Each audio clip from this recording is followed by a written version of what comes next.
ኦሮሞ ያለበት አካባቢ ኦሮሞዎች በብዛት የሚኖሩበት አካባቢ ላይ ኦሮሞ የሚኖርበት አካባቢ ነው አለቀ ምንም ሌላ የሚበላ ነገር የለም ካንተ ላይ የተወሰደ ያለህበትን ቦታ አንተ ያለበትን ቦታ ደግሞ ስታከብርና ይሄ ደግሞ እኔ ያለሁበት የኔ ህዝብ ያለበት ነው ስትል አንተ ስትኮራ ኦሮሞን ትሬትን ማድረግ የለበትም ኦሮሞ በራሱ ሲኖር ትሬትን ማድረግ የለበትም ባውንደሪውን አይደንቲቲውን ዩኒቲውን ዩቲላይዝ አድርጎ ኦሮሞ አድጎ ከፍ ብሎ ከታየ ላንተም እንደ ከፍታ መቁጠር ትችላለህ ወይ ስኬርሲቲ ነው መንፈሱ የስኬርሲቲ መንፈስ ይሄ የጉድለት የስስትና ምቀኝነት የሚለውን ቃል አልወደውም ስስት የሚለውን ቃል አልወደውም ስኬርሲቲ ማለት አንድ ነገር ልክ ሀብት ላይ ያለን ማስተሳሰብ እንደዛ ነው ሀብት ማለት ለአፍሪካውያን ወይም ደግሞ ለተርድ ወርልድ በተለይ በደህንነት ለሚኖረው ህዝብ ሀብት ማለት እንደ ገንፎ ተራራ ነው የገንፎ ተራራ አለ ሰው ሁሉ ማንኪያ ይዞ ሄዶ ከላዩ ላይ በሳህን ይወስዳል ትልቅ ሳህን የያዘ ሰው ስታዩ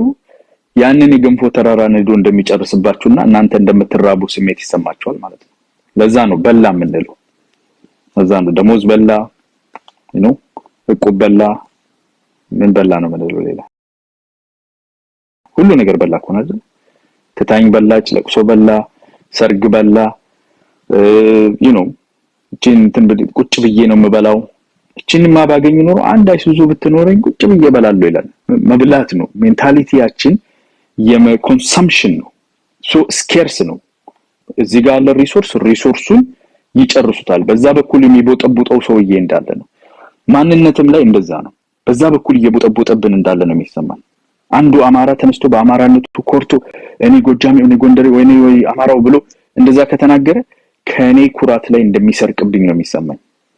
ከዛች ከተራራ ላይ እንደሚወስድብኝ ማለት ነው እና ይሄ የበላ አስተሳሰብ ስላለን ይሄ የስኬርሲቲ አስተሳሰብ ስላለን ወልትም ላይ እንደዛ ነው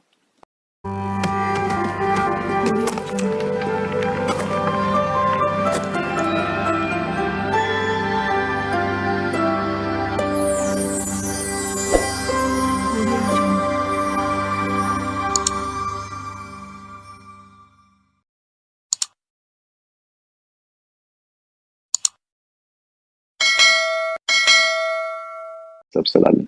ወልትም ላይ እንደዛ ነው ዱአጣለሁ እና ይሄ በቃ የበላ አስተሳሰብ ተታኝ በላች በላ ስለሆነ እየተበላብን ያለ ነው የሚመስለው አንድ ሰው ሀብት ከሰራ እየተበላብን የጠፋብን እንዳለ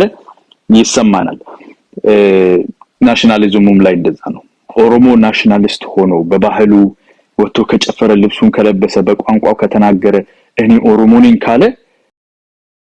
የኔ እየተበላብኝ ሪላይስታው ነኝ ገንዘብ ነገሮች ምንድነው የሚሉት you make money ነው የሚሉት you make ተፈጥሯል ገንዘብ ፈጠርኩ ነው የምትለው you earn አይደል you earn your living you win lottery አትበላም ዝም ብለህ ቁብ ምን እድል ሁሉ ነገር አይበላም እና ከዛ ከኮንሰምፕሽን ሜንታሊቲ እና ከስኬርሲቲ ሜንታሊቲ የተወለደ አንዱ ከፍ ካለ አንዱ እንደዛ ከሆነ አንዱ ናሽናሊስት ከሆነ አንዱ ራሱን የሚያከብር ደስተኛ ከሆነ የኔ የተበላ እየጠፋ ነው የሚለው አስተሳሰብ ትልቁ የዲቫይዳችን ኢሹ ነው ለዛ ነው መሬትንም ልንበላው ነው የምንነሳው ኦሮሞ ያለበት አካባቢ ኦሮሞዎች በብዛት የሚኖሩበት አካባቢ ላይ ኦሮሞ የሚኖርበት አካባቢ ነው አለቀ ምንም ሌላ የሚበላ ነገር የለም ካንተ ላይ የተወሰደ ያለህበትን ቦታ አንተ ያለበትን ቦታ ደግሞ ስታከብርና ይሄ ደግሞ እኔ ያለሁበት የኔ ህዝብ ያለበት ነው ስትል አንተ ስትኮራ ኦሮሞን ትሬትን ማድረግ የለበትም ኦሮሞ በራሱ ሲኖር ትሬትን ማድረግ የለበትም ባውንደሪውን አይደንቲቲውን ዩኒቲውን ዩቲላይዝ አድርጎ ኦሮሞ አድጎ ከፍ ብሎ ከታየ ላንተም እንደ ከፍታ መቁጠር ትችላለህ ወይ አማራው እንደዛ አይነት ዩኒቲ ካሳየ እንደዛ ተቀራርቦ አይደንቲቲውን ሶሊዲፋይ አድርጎ ናሽናሊስት ሆኖ እንደዛ ከሰራ ተጋሩ ከሰራ ወይ ላንተ እና ህዝቦች በሚኖሩበት አካባቢ ላይ ይሄ የጉዳት አስተሳሰብ ይሄ የስኬርሲቲ አስተሳሰብ ይሄ አንዱ ካገኘ የኔ ማጣት ነው የሚለው አስተሳሰብ የጉድለቶቻችን ሁሉ ምንጭ ነው ለዛ ነው ባለስልጣኖቻችን ሌባ የሚሆኑት because የስኬርሲቲ ነው ሲሾም ያልበላ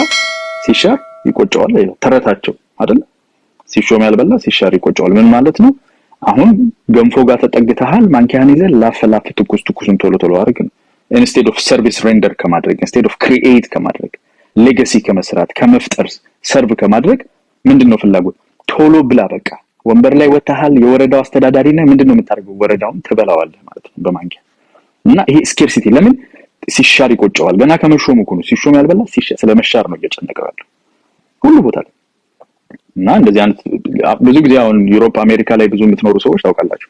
የፖለቲካ ስልጣን ላይ ፖለቲካ የሚወዳደሩ ሰዎች ምን አይነት ሰዎች ናቸው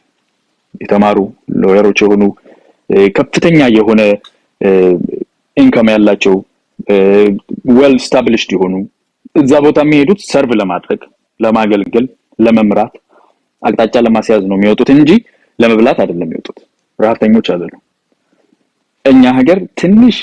ሻል ያለ ነገር ካለው ወይ ኤንጂኦ ይሰራል ወይ ንግድ ይሰራል ወይ ከሀገር ይወጣል ዳሴት የት ለመብላት ፈረንጆ ይሰራው ለመብላት ማለት ነው ኤንጂኦ መንግስት የላከው ለደሃ የተላከው ለመብላት ማለት ነው ወይ እንደዛ አድርገው ዋጋ ቀሽበ ምን ብለ ከንትን ጋር ከጤፍ ጋር ምን አስፈጭተህ ምናምን ለመብላት ነው የመብላትና የኮንሰምፕሽን ሜንታሊቲ ስላለን ሰርቪስ ውስጥ መግባት አንችልም ሰርቭ አናደርግም አሰች ፖለቲካችን በማን ይያዛል መብላት በዛች ደረጃ መብላት የሚፈልጉ ሰዎች ማለት ነው ያቺኑ የወረደው የቀበሌ የምን ይዘው መንግስት ያለውን አስተሳሰብ የመንግስት ያለውን ስራ ተተው ህዝቡን ከንብረቱን ሀብቱን መብላት ያለ ዛሬ እኮ አይደለም የምናገረው ፖለቲካችን እንደዛ ነው ሆኖ ይኖረው for as long as we know it እና ይሄ ንግዱን አፌክት ያደርጋል ሶሻል ማህበረሰባዊ አካሄዳችንን አፌክት ያደርጋል ኢኮኖሚያችንን አፌክት ያደርጋል ያደቀቀን ሀገራችንን የሰበረ ነገር ቢኖር ይሄ የስኬርሲቲ አስተሳሰብ ነውና ከሱ ለመውጣት እሱ ራሱን የቻለ ስራ አለው ሌላ ጊዜ በሌላ ሩም የምንነጋገረው ነው እኔ ስትሪት ቲርስ የምለው ነገር አለ 3 ቲር አለ the elite የሚባለው አለ the top elite የሚባለው አለ ከዛ በኋላ ስትራክቸር ውስጥ ወደ ታች ስንወርድ ደግሞ the critical mass የሚባለው አለ ከዛ the masses የሚባለው አለ የቱ ጋር ነው መቀየር የምንችለው ብለን ስናስብ ኤሊቲዝሙ ላይ መሰራት የሚችል ነገር አለ ብሪጅ ወንዝ የሚሻገር ሰው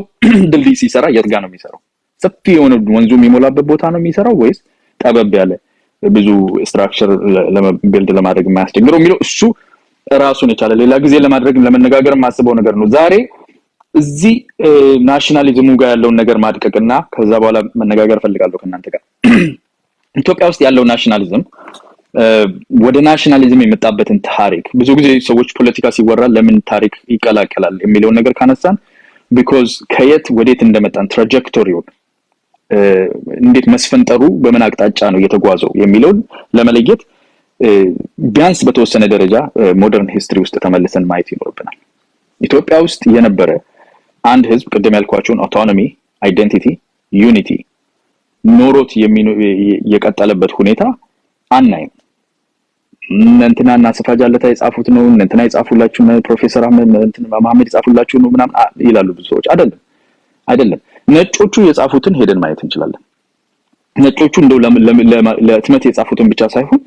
እኔ ብዙ ጊዜ ያለኝ ነኝ የሲአይኤ ምናምን ዶክመንቶች ዲክላሲፋይ ይደረጋሉ ከተወሰነ ጊዜ በኋላ ሚስጥርነታቸው ብዙ አስፈላጊ ካልሆነ